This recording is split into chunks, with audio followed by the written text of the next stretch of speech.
Hi! In this video, I'll show you the vlogging equipments that I usually use.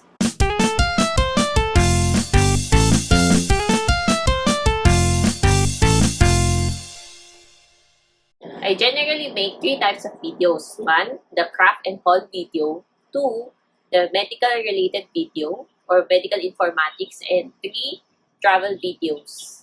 I'll be putting timestamps in the description below so you can jump if you want to jump or you want to focus on a particular type of video. Before I proceed, please like this video and please subscribe to this channel. I use overhead type of videos in my craft tutorials and in my haul videos. So for the first equipment or the accessory that I usually use is the lazy pot.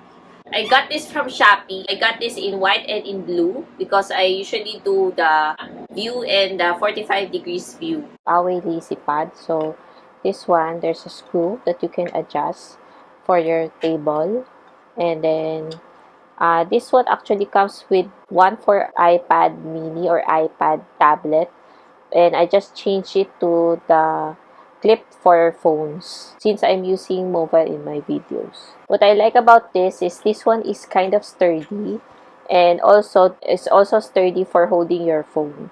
The disadvantage of using this type of accessory for holding your phone is that when the table moves or shakes because of during your crafting, that the camera will move as well. So you just have to take note of that. I shoot my videos using my mobile phone, and when I started last 2018 here in YouTube, I started using my iPhone 8 as my camera. Another equipment or accessory that I use are the ordinary desk lamps. So this is a rechargeable. You can change the intensity of the lighting into 3 levels. There's a switch. This is a chargeable by USB port, and there's a switch here to on and off. So I have two of these. The disadvantage of this is yung isa, I think this is my first one, medyo sira na siya, yung charge. So whenever I need to use this, I have to plug it to the outlet. Unlike this one, mas bago to. So this can hold the charge pa. So I can move it around even without the outlet. Another equipment that I use is the Boya mic. So usually I like the sounds of the craft sounds, yung paper, tearing of paper, or the cutter. So, if I want that effect, I usually use this. The box of it, BYMM1. So I got this from Shopee, and the inside of this is there's a fluffy cat tail here, and also there's a port for smartphones and also port for I think base here. Yeah. The disadvantage of this is that I don't have the extension cord, so the mic, you can only attach it close to your phone. But if you have that extension cord, then will have less problem when you want your mic to be closer to your subject in your filming. Okay, so let me just show you how the setup looks like for the overhead videos or for my craft videos. So this is the lazy pad that I have, and then this is the phone camera. And sometimes if I want 45-degree angle view craft video, then I'll just put it here in the black one. Also a lazy pad. But if I don't need to use it, I'll just put it aside. The light here, and usually for the mic, I put this on top of the tumbler. So, yun. Para lang there's a mic if I want to have enhancement of the sounds of the crafting videos. And also, I put another desk lamp here for additional light. I don't have a ring light yet. Pinag-iipunan ko. Now, let's proceed to the travel vlogs. So, for travel vlogs, the first item that I usually bring with me is the monopod. So, with this one, this is Joy Room monopod. I'll put the name of the monopod. And this is a monopod and a tripod as well. So, yan siya ano. So, I usually use this in my travel and bring this and usually I put this for the picture taking. And sometimes kapag kailangan ng still shots with the camera and I need a stable tripod, I use this Joy Room combined monopod and tripod. So, this has a clicker also. There's a USB remote, which is detachable, And it is relatively lightweight, and this is perfect for traveling. So, my con for this one is hindi siya ganun kaganda when it comes to the portrait, um, holding the phone for portrait.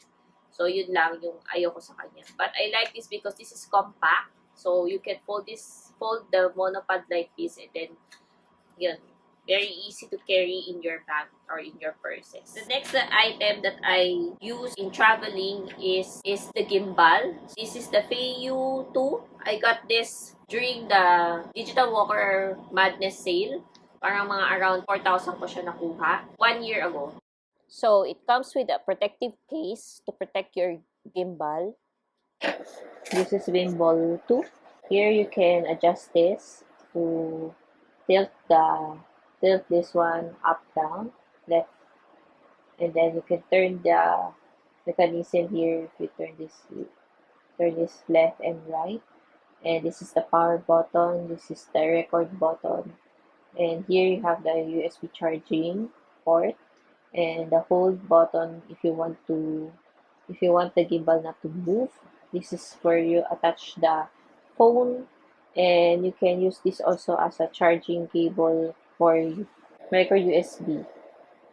And then here at the bottom you can attach the tripod, and the gimbal will stay upright without holding it. This box here is the cable for the charging port earlier here at the back part. What I like about this gimbal is hindi siya, when you take the pictures, hindi siya nakakahilo unlike when you use the monopod. The footage that it captures is more stable, especially when walking during traveling. Here's an example of the comparison of the footages shot while walking using with the gimbal and while using monopod only. As you can see, it's more stable with the gimbal. The disadvantage of this is sobrang nabibigatan ako sa kanya. So, when I bring this together with the monopod, so, parang mabigat na siya for me. So, I'm looking for another gimbal na mas lighter weight, hopefully, and mas compact. So, I can put it in my lady purses or lady bags. For a male, siguro medyo magaan na to. But for me, as a female, medyo nabibigatan pa ako dito. What I don't like about this is very sensitive lang. Another type of camera that I use in my travel vlogs is the GoPro. So, this is an old one, yung GoPro ng dad ko. So, this is still GoPro 4 and I think now it's around GoPro 8 na yata or 7. I use this one. It works din naman. And you just have to bring extra battery with you. The beauty of the GoPro is that it's a small camera, action cam. So, stabilizers, the gimbal is better again compared to the GoPro 4. But whenever I look at other videos for the GoPro 7 and 8, I think the stabilization is better compared to the GoPro 4. So, this one, I have not tried this inside the water, but I know that there's a special equipment that you can use to protect it from water. Then you want to film underwater or you have a tendency that it will get wet. I bought also accessories for the GoPro. So this one is the chest strap. So you just put this here.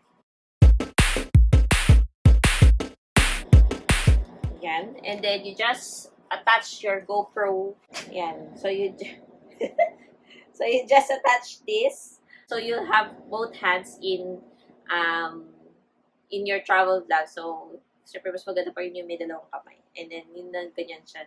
Here's a video wherein I use this chest strap with the GoPro in this video. I'll put it here. The name of the video. Another accessory is the shoulder strap. So, this one, you just wear it like this one. Yan. And then, this one has an attachment for your GoPro. Okay, so it will be like this one. when it's attached to you. So I don't usually use this shoulder strap because the strap tends to fall on my shoulder. I have short shoulders, so I'm scared for the GoPro whenever I use this one. So I don't usually use this shoulder strap. The mic that I use for the uh, medical informational videos is the AirPod. This is first generation. This was gifted to me by my cousin. So, according to her, she's not using it anymore. So, I'm using it too now kasi sayang naman. So, I'm wearing the AirPods now. So, they serve as my mic for sit-down videos. Sit-down talking to the camera videos. Another tripod that I'm using is this one. This is much more stable. Untech VCT 168. There's also a remote for this one, but I lost it. So I use this also in my sit down videos and sometimes travel, but I don't usually carry this in travel because this is more heavier than the usual. I just attach the mobile clip here, so you can turn this and attach whatever you want to attach here. But me, I'm just using the phone clips. I'm using also green screen for my medical information videos. So this is how it looks like when it is set up already. So I have a chair at the front and at the back the green screen. And I'm using the T type of stand for the green screen.